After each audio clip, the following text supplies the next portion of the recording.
इसका मतलब कोर्ट बड़ी नहीं है। हमने तो यही सुना कि कोर्ट सबसे बड़ा माना जाता है, तो इसका मतलब मुख्यमंत्री बड़े हैं, कोर्ट बड़ी नहीं है। जब पहले आंदोलन होते थे तो राज्य सरकारें गिर जाती थी, आंदोलन बड़े होते थे तो देश की सरकारें गिर जाती थी। जो संवैधानिक तरीके से सजा होती है वो सजा मिलनी चाहिए, ताकि आने वाले समय में कोई मुस्लिम सनातन धर्म को टारगेट ना करे, कोई सनातन धर्म का व्यक्ति मुस्लिम धर्म को टारगेट ना करे। या सीधा बोलिए ना कि नुपुर शर्मा को जेल होनी चाहिए। मैंने तो बिल्कुल अभी बोला संवैधानिक रूप में। नहीं, आप घुमा के बात करते हैं भाई जी, आप गलत कर रहे हैं। मैंने शुरू में ही बोला कि जो संविधान के दायरे में आती है सजा वो होनी चाहिए। तो हमें क्या अधिकार कि हम उनके धर्म के या उनके नबी के खिलाफ कुछ भी टिप्पणी करें, गलत करें। मैं सनातन धर्म से हूं, तो अगर मेरे धर्म के खिलाफ कोई बोलेगा या मेरे धर्म गुरुओं के खिलाफ कोई बोलेगा तो मुझे नहीं खराब लगेगा, बिल्कुल लगेगा। मैं सबसे पहले आके बोलूंगी, गलत चीज को गलत बोलूंगी, सही को सही। तो वही ना, इन्होंने पहले मौका दिया, सत्ताधारी पार्टी को मौका दिया, फिर जिन्होंने बयानबाजी की फिर उनको जेड सुरक्षाएं दी गई, ठीक है। फिर तो इन चीजों से ही चीजें बढ़ गई हैं और आप परिणाम आज आपके सामने है। डिबेट ये लोग हिंदू मुस्लिम पे करते हैं, बैठ करके क्यों करते हैं? मैं तो सभी को बोलूंगी, हिंदू मुस्लिम पे जो डिबेट करते हैं,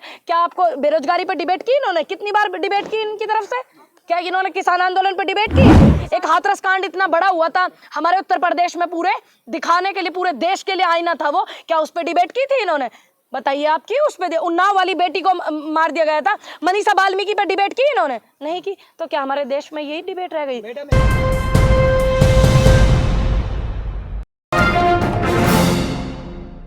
सबसे पहला सवाल ये है कि उत्तर प्रदेश में जो है आफरीन फातिमा के बारे में आपने सुना होगा, जो प्रोटेस्ट किया था जी। उनके घर पे जो है बुलडोजर चलाया जा रहा है, तो ये जायज है बुलडोजर चलाना?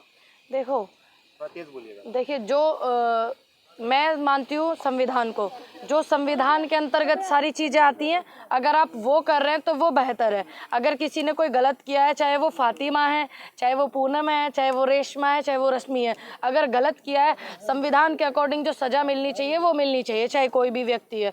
और ये नहीं है कि एक ही व्यक्ति को या एक ही बरादरी या एक ही समुदाय को आप टारगेट करो। गलत तो गलत, चाहे वो किसी भी धर्म से हो, किसी भी बरादरी से हो। आपको लगता है कि एक समुदाय को टारगेट किया जा रहा है बार बार? जी, बुलडोजर चलना चाहिए या नहीं? देखिए, अगर एक बात बताइए, जो संविधान में है उसमें है तो चलना चाहिए, अगर नहीं है तो अपनी मर्जी के मालिक हो रहे हैं ना। देश में सरकार ही अपनी मर्जी की मालिक हो रही है। जो एक तरीके से सजा दी जाती है, हमारे यहाँ पे कोर्ट है, ठीक है, कोर्ट में सुनवाई होती है और तब जा करके सजा होती थी। हमने तो यही देखा आज तक। बाकी अब नए स्टाइल में, नए अंदाज में सजा दी जा रही है, अभी नए अंदाज में दी जा रही है। सरकार है, किसी भी उससे, अब देखिए, एक व्यक्ति है वो गुनहगार हो सकता है, उसकी माँ नहीं हो सकती ना, उसका पिता नहीं हो सकता, उसके छोटे बच्चे नहीं हो सकते। जो गुनहगार है उसको सजा दो, उसको उम्र कैद करो, उसको जेल में बंद करो, उसको कुछ भी करो, है ना। तो एक कोर्ट जो थी, फिर इसका मतलब कोर्ट बड़ी नहीं है। हमने तो यही सुना कि कोर्ट सबसे बड़ा माना जाता है, तो इसका मतलब मुख्यमंत्री बड़े हैं, कोर्ट बड़ी नहीं है। पर बाकी अगर ये सजा देना कोर्ट के अनुसार के सही है तो देनी चाहिए, चाहे मैं भी क्यों ना हो। कॉन्स्टिट्यूशन में तो ये नहीं है कि आप बुलडोजर चला। वही मैंने तो शुरू में ही बोला, आपने सुना नहीं? मैंने ठीक से शुरू में ही बोला था। नुपुर शर्मा के बारे में क्या कहेंगे? मैं यही बोलूंगी, देखो, एक सत्ताधारी पार्टी की प्रवक्ता की वजह से हमारे देश को और हमारे देश के लोगों को जो बातें झेलनी पड़ी, और हमारे जो देश के प्रोडक्ट हैं वो अरब की कंट्रियों में जो बैन हुए हैं, उन्होंने बैन कर दिए हैं, ये हमारे देश का नुकसान है। इसमें एक प्रवक्ता का या एक पार्टी का किसी का नुकसान नहीं है, ये हमारे देश का नुकसान है। और किसी भी, मानिए अगर आने वाले समय में कोई मेरे सनातन धर्म के खिलाफ कोई कुछ बोलेगा तो मुझे भी तो बुरा लगेगा ना। अगर कोई सिख धर्म के खिलाफ कोई बोलेगा तो सिख धर्म को भी बुरा लगेगा। किसी भी धर्म के खिलाफ या उनके धर्म गुरु या उनके नबी या उनके गुरुदेव नानक देव या कोई भी व्यक्ति ऐसे जो हमारे धर्म गुरु होते हैं, उनके खिलाफ कोई बोलेगा तो बुरा तो लगने वाली बात है ही। दूसरी बात, ऐसे मेन बात ये नहीं कि उनने बोल क्या दिया और हमें क्या एक्शन करना चाहिए, हम क्या उन पर टिप्पणी कर रहे हैं। मेन बात ये है कि इससे हमारे देश की जो शांति है वो भंग हुई है, ठीक।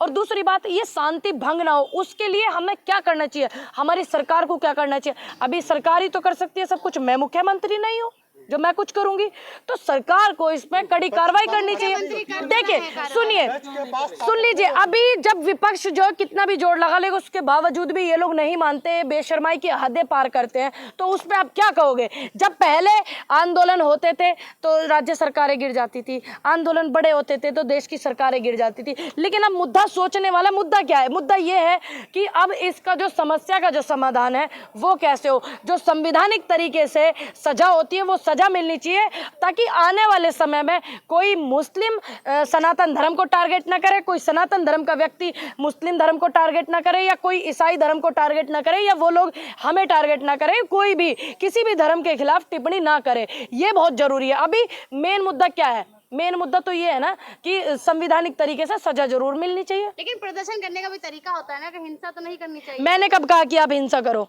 मैं तो बिल्कुल भी हिंसा को बढ़ावा नहीं देती। अपने हक के लिए, लोकतंत्र देश में आप हैं तो आप प्रदर्शन कर सकते हैं, ये आपको भी पता है, लेकिन मैंने तो कभी ये नहीं बोला कि आप हिंसा को बढ़ावा दो। हिंसा होना उससे हमारे देश का ही नुकसान है, हमारा नुकसान है, आपका अपना नुकसान, आम जनता का नुकसान है, किसी बड़े नेता का नुकसान नहीं, किसी पार्टी का नुकसान नहीं, सरकार का नुकसान नहीं। उससे लेकिन इतना मांगी है ना, तो माफ कर देने चाहिए। देखिए, जिसके भावना तो देखिए, अगर माफी मांगी है अच्छी बात है, देर आए दुरुस्त आए, माफी मांगी ये अच्छी बात है। अगर हमसे गलती होती है, हमसे भी गलतियां हुई हैं तो हमने भी माफी मांगी है, लेकिन आने वाले समय में सबसे पहले आप सत्ताधारी पार्टी को देखिए ना, सबसे पहले जब बैठ करके इनके प्रवक्ता धर्म के खिलाफ डिबेट करते थे, है ना, और ये जो दासने वाले उस पर इतना धर्म के खिलाफ वो किया गया, या और भी जो इधर से किया गया, तो ये नहीं करना चाहिए। आप ऐसे लोगों को टीवी पे, चैनल पे, वीडियो में क्यों जगह दे रहे हो? जो एक धर्म की बात है, आपको पता है धर्म की जब बात आएगी तो कोई भी व्यक्ति नहीं इस बात को वो करेगा, तो फिर ये हिंसा का रूप ना ले। मेन चीज ये है। अच्छी बात है नुपुर शर्मा जी ने माफी मांगी है तो उनको माफ कर देना चाहिए। मैम इतना वक्त हो चुका है, प्रतिबंध लगा दिया है जिन्होंने नुपुर शर्मा के विरोध में रैली निकाली थी।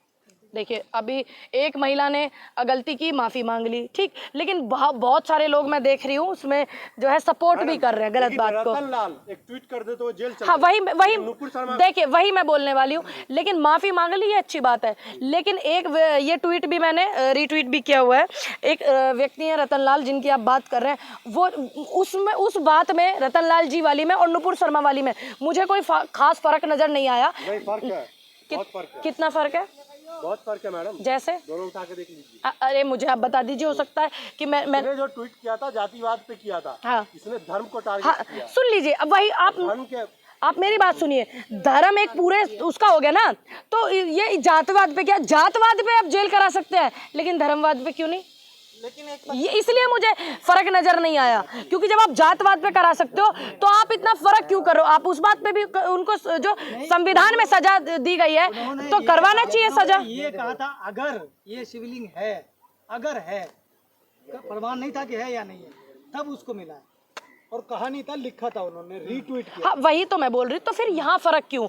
मैंने तो इस बात को ट्वीट करके भी कहा मैंने कि भाई इस रतनलाल जी जो है उनमें और इनमें क्यों फ़र्क है? आप दोनों की बातें जो है, उनकी दोनों की बातें आप देखिए, एक व्यक्ति बरादरी को टारगेट करते हैं या एक नॉर्मल ट्वीट भी करते हैं, तो आपने उनको जेल कर दिया, इनको क्यों नहीं करा? मैंने तो बोली इस चीज़ को, सीधा सीधा बोलिए ना कि नुपुर शर्मा को जेल होनी चाहिए। मैंने तो बिल्कुल अभी बोला संवैधानिक रूप में। नहीं, आप घुमा के बात करते हैं भाई जी, आप गलत कर रहे हैं। मैंने शुरू में ही बोला कि जो संविधान के दायरे में आती है सजा वो होनी चाहिए, इसका मतलब आपने ठीक से सुना नहीं, आप ध्यान से सुनिए। मैंने शुरू में ही बोला, ये मत बोलिए कि घुमा के बोला। मैंने ये बोला जो संविधान में सजा होती है, जो कार्रवाई होती है वो संविधान में वो उनको होनी चाहिए। तो आपने कैसे बोला कि आपने घुमा के बोला? मैंने तो नहीं बोला। नुपुर शर्मा के ऊपर अब हो सकता जिन धाराओं में एफआईआर हुई है, हाई कोर्ट और सुप्रीम कोर्ट का कहना ये है कि उनमें मिनिमम 8 साल की सजा होनी चाहिए, अगर उससे कम है तो उसे गिरफ्तार नहीं किया जा सकता, चाहे उसमें ओवैसी हो या नुपुर शर्मा हो।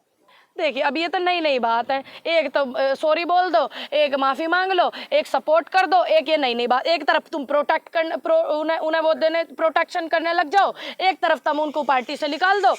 यूँ समझ में सिस्टम नहीं आ रहा, सीधी बात करनी चाहिए ना। ये आपको जब पता है ये इतनी एक व्यक्ति ने एक बरादरी को वो क्या कर दिया, एक ट्वीट क्या कर दिया, उसको जेल।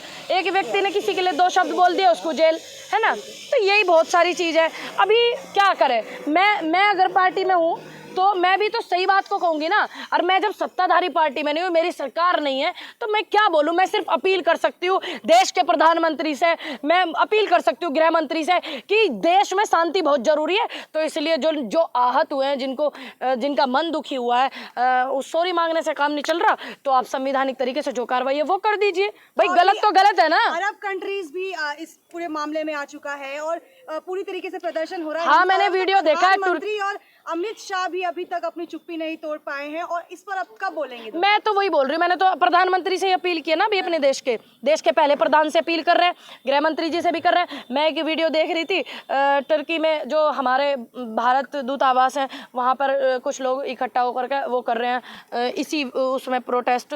तो इस चीज़ को आप ज़्यादा क्यों बढ़ावा दे रहे हो? आप सरकार में हो, आपका काम है देश में शांति, आपका काम है दूसरे देशों में हमारे प्रति जो सम्मान है वो बना रहना चाहिए। सरकार का भी काम है, हमारा भी काम है कि हमारे देश का सम्मान बना रहनी चाहिए। क्यों जगह जगह हमारे देश की वो कराना चाह रहे हो? तो आप इस मैटर को खत्म करो, जो कानूनी कार्रवाई है वो कानूनी कार्रवाई करके। नुपुर शर्मा के बयान को कुछ लोग ये कह रहे, समर्थन दे रहे हैं ये कहते हुए कि जो नुपुर शर्मा ने बयान दिया है वो वाकई में उनके कुरान में लिखा है, तो लोग इसका आखिर विरोध क्यों कर रहे हैं फिर, जब उनके कुरान में ये बात लिखी हुई है? देखिए सुनिए, ये ऐसा नहीं है। मैं आज ही एक वीडियो देख रही थी, मैं मीडिया पे क्या मैं बोलूँ, कुछ देश जो हैं हमारे ठंडे मौसम वाले हैं, कुछ हमारे गर्म वाले हैं। तो सऊदी जो है वो गर्म देश है। तो वहाँ पर हमारे यहाँ पे तो ऐसा है भाई, लड़की 18 साल तक वो होती है। तो उस ज़माने में ऐसा नहीं था। उस ज़माने में ये था कि अगर बेटियों को मासिक धर्म जो है 15 साल की उम्र में हो जाए, ठीक है, पीरियड, तो वो बालिग मानी जाती थी। लेकिन जब उस जो गर्म देश हैं उनमें 9 साल की उम्र में हो जाता तो बालिग मानी जाती थी। लेकिन 6 साल की उम्र में उनका विवाह होने के बाद, जिनकी हम बात कर रहे हैं, जो इन नबी हैं उनकी जिनसे शादी हुई थी, आयशा जो थी, तो वो 6 साल की उम्र में उनकी शादी हुई थी। लेकिन उनके ऐसे पहले ये नहीं था। आज 18 साल की उम्र में हमारे यहाँ पे ऐसा होता है कि भाई शादी होती है। लेकिन उस ज़माने में, उस पहले जो था, वो 6 साल की उम्र में उनकी शादी हुई। लेकिन उधर क्या था, जब लड़कियों को पीरियड होते 9 साल की उम्र में उधर होते थे, क्योंकि गर्म देश था। तो उनकी माता जी ने ही उनके गोना, हमारे यहाँ तो गोना बोलते हैं, मुझे नहीं पता उनके यहाँ पे क्या बोलते हैं, तो वो उनको खुद ही बोला कि अब इनका गोना करके ले जाइए। तो उनके धर्म में या उस जमाने में जो चीज़ें थी, और जब लड़की जो है बालिग मानी जाती थी, तो उस पर मैं क्या कहूँ, आप बताइए। ये तो आपको भी पता है अगर आपने पढ़ा हो तो, कि पहले यही सिस्टम था। जब बेटियों को, जब नुपुर शर्मा ने जो बयान दिया वो सही है, क्योंकि उन्होंने बयान तो दिया है कि 9 साल में, सुन लीजिए, ये मैंने ये नहीं बोला यार, आप घुमा के क्यों बोलती हैं मेरी बहन? क्या बोलते हैं? मैंने कब कहा कि नुपुर शर्मा ने ये बोला? नुपुर शर्मा का जो बयान है आप वो देखिए। मैंने ये नहीं बोला आपको, मैंने ये बोला है कि अगर उनके यहाँ पे बालिग है, उनके यहाँ शादी करना है, तो उसमें हमें टिप्पणी क्यों करनी? उसमें सही थी, ठीक है। जो एक व्यक्ति 53 साल की उम्र के व्यक्ति अगर किसी से शादी कर रहे हैं, उनको इतना लोग मानते हैं, तो उनकी नज़रों में वो सही है। और आज भी वो अपने धर्म के लोगों के लिए सही है। आज भी लोग उनकी इतनी चीज़ें मानते हैं, उनके असूलों पर चलते हैं। तो हमें क्या अधिकार कि हम उनके धर्म के या उनके नबी के खिलाफ कुछ भी टिप्पणी करें, गलत करें? मैं सनातन धर्म से हूँ, तो अगर मेरे धर्म के खिलाफ कोई बोलेगा या मेरे धर्म गुरुओं के खिलाफ कोई बोलेगा तो मुझे नहीं खराब लगेगा, बिल्कुल लगेगा। मैं सबसे पहले आके बोलूंगी, गलत चीज को गलत बोलूंगी, सही को सही। कोई धर्म ने नहीं कहता ना कि फांसी पे लटका दो या उसका वो जो है सीधे खड़ा करके मार दो गोली, इस तरीके से चीजें नहीं होती ना। तो मैंने कब बोला कि आप फांसी पे लटका दो? नहीं, प्रदर्शन में नहीं, देखिए प्रदर्शन में मैंने तो शुरू में ये बोला, मैंने तो यही बोला कि जो संवैधानिक तरीके से सजा होती है आप वो कीजिए, क्योंकि वो जरूरी है। मान लीजिए कल को कोई सनातन धर्म के लिए बोलने लग जाए, मान लीजिए कल को कोई सिख धर्म के लिए बोलने लग जाए, मान लीजिए कोई बौद्ध धर्म या ईसाई धर्म के लिए बोलने लग जाए, तो फिर इससे क्या होगा? क्या इसका परिणाम क्या होगा? इसका परिणाम ये होगा कि देश में हिंसा होगी, और हिंसा किसी भी चीज का समाधान नहीं है। आप ये मेरी बात समझिए। दूसरी बात, हमारे यहाँ पे सिर्फ यही मुद्दे रह गए। आप क्यों ऐसे लोगों को अपने टीवी फेम पे, मैं उन लोगों को बोलूंगी, जगह देते हैं जो धर्म के खिलाफ बोलते हैं या ऐसी चीजों के खिलाफ बोलते हैं जिससे देश में हिंसा हो, जिनसे देश में हिंसा हो, जिन बयानों से उन चैनलों को, उनको अपने कैमरे पे उनको जगह ही नहीं देनी चाहिए। कितने मुद्दे हमारे देश में। अब आप देख रहे हैं 2014 के बाद से, जो ऐसे बयान देते तो वही ना, इन्होंने पहले मौका दिया, सत्ताधारी पार्टी को मौका दिया, फिर जिन्होंने बयानबाजी की फिर उनको जेड सुरक्षाएं दी गई, ठीक है, फिर तो इन चीजों से ही चीजें बढ़ गई हैं और आप परिणाम आज आपके सामने है। डिबेट ये लोग हिंदू मुस्लिम पे करते हैं बैठ करके, क्यों करते हैं? मैं तो सभी को बोलूंगी हिंदू मुस्लिम पे जो डिबेट करते हैं, क्या आपको बेरोजगारी पे डिबेट की इन्होंने? कितनी बार डिबेट की इनकी तरफ से? क्या इन्होंने किसान आंदोलन पर डिबेट की? किसान इतना अभी देखा नहीं, एक बेटी को एक बाप कंधे पे उठा करके ले जा रहा है, मरी हुई बेटी को, उसको एम्बुलेंस स्ट्रेचर भी नहीं मिला, उस पर डिबेट की इन्होंने। एक हाथरस कांड इतना बड़ा हुआ था हमारे उत्तर प्रदेश में, पूरे दिखाने के लिए, पूरे देश के लिए आईना था वो, क्या उस पर डिबेट की थी इन्होंने? बताइए आप की उस पे? उन्नाव वाली बेटी को मार दिया गया था, मनीषा वाल्मीकि पर डिबेट की इन्होंने? नहीं की। तो क्या हमारे देश में यही डिबेट रह गई? बहुत सारी समस्या है। जो वायरल हो रहा है ट्विटर पे, जो विधायक खुद डाला है, उन्होंने कहा कि जो पीटते हुए हाँ, तो क्या कहेंगे उस पर, क्या आपका रिएक्शन है? देखिए, बच्चों को पीटते हुए, बच्चों को पीटा, ये तो क्या बोलते हैं, नाइंसाफी है। बच्चों को नहीं पीट सकते आप। बाकी अगर कोई भी चीज़ है, मेरा तो एक मानना, अगर मुझे किसी से कोई तकलीफ होगी तो मैं इस देश की बेटी हूँ, मैं इस देश के कानून को पहले वो करूँगी। मैं, मेरे लिए जो हक है, मैं इस देश में पैदा होने पर मुझे जो अधिकार मिलते हैं, बेशक मैं सत्ताधारी पार्टी से नहीं हूँ, मैं विपक्ष पार्टी से हूँ, लेकिन मेरा फिर भी ये कर्तव्य बनता है कि मैं सबसे पहले कानून का इस्तेमाल करूं। मैं कानून 56 इंच का सीना कहा जाता है, लेकिन जिस तरीके से अरब देशों में बेइज्जती हो रही है भारत की, माफी मांगने की बात की जा रही है और पूरी तरीके से सामान को बॉयकॉट करने की बात, वही मैंने बोला, हमारे जो प्रोडक्ट हैं उनको बैन कर दिया गया अरब की कंट्रियों में, और ये भी बोला गया कि हम जो है जहाँ यहाँ पे हमारे भारतीय जो काम कर रहे हैं बाहर अरब के देशों में, कि इनको अब यहाँ पे काम करने नहीं दिया जाएगा। तो मेरा अनुरोध है बहुत ज़्यादा अरब की कंट्रियों से कि आप इस बात को बिल्कुल न भूलें कि हमारे यहाँ पर जो आपके यहाँ, आपके देश को जो डेवलप करने में हमारे भारतीयों का बहुत योगदान है। और ऐसे लोगों के बयानबाजी, आप ये समझिएगा कि कोई मूर्ख है और ऐसे लोगों ने जो किया, मैं समझती हूँ कि आपको बहुत ज़्यादा आहत हुआ है, और आप हमारे भारतीय भाइयों की इस बात को नज़रअंदाज मत करिएगा कि आपके देश को हमारे लोगों ने भी डेवलप किया है। किसी ने वहाँ काम करके, मिस्त्री का, किसी ने वहाँ कुछ करके, गाड़ी चला कर, किसी ने पढ़ाई लिखाई करके, किसी ने इंजीनियर बन करके। तो आप इस चीज़ को नज़रअंदाज मत कीजिएगा, मेरा आप सभी से यही अनुरोध है। और आप हमारे भाईचारे हैं, आप तो, आपको पता ही है कितना अरब के देशों से हमारे देश का लगाव है, आपको भी पता है।